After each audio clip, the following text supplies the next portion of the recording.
জাতীয়তাবাদী দলের সম্মানিত মহাসচিব জনাব মির্জা ফখরুল ইসলাম আলমগীর উপস্থিত, জাতীয় নেতৃবৃন্দ মঞ্চে উপস্থিত, আমার সামনে উপস্থিত সমাবেশের অংশগ্রহণকারী লাখো তরুণ সহকর্মীবৃন্দ, ভবিষ্যৎ বাংলাদেশের সদস্যবৃন্দ, আসসালামু আলাইকুম।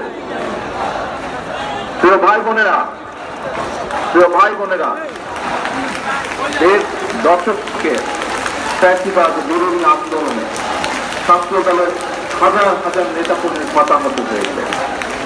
মামলা, হামলা, জেল, জুলুম, নির্যাতন, খুন, গুম, অপহরণের শিকার হয়েছে ছাত্র দলের হাজারো হাজারো নেতাকর্মী।